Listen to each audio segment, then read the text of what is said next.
傳聞說你正與他吵架，不見面了。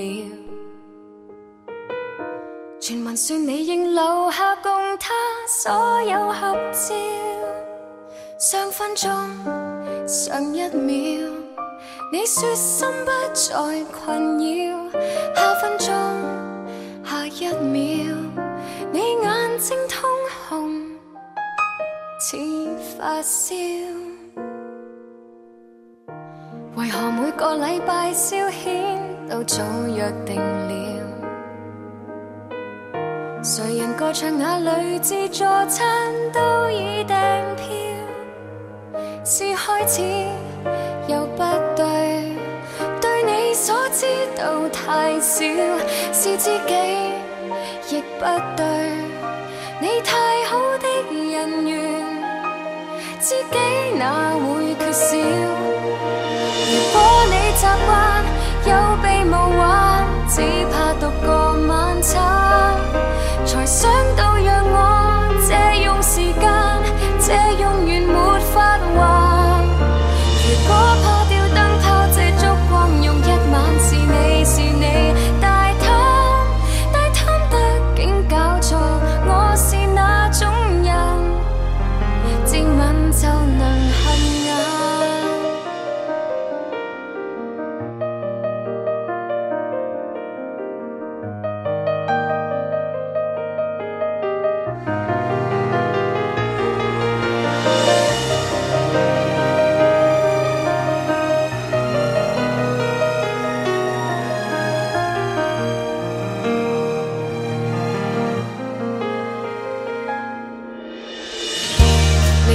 似你說他喜歡加上成習，明明每次留神望電話都看實眼，是專心又不對，你眼光總愛轉彎，是分心亦不對，變了這種閒人，比不去愛更慘。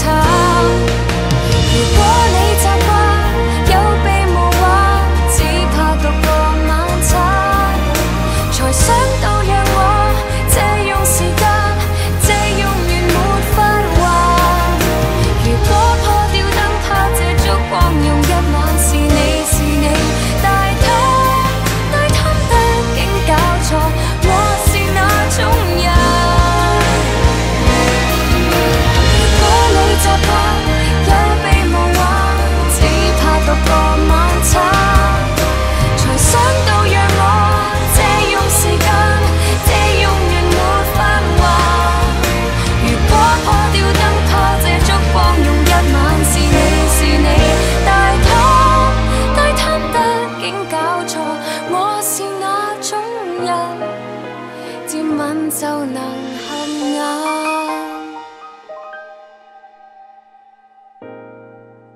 有雨沒提着傘。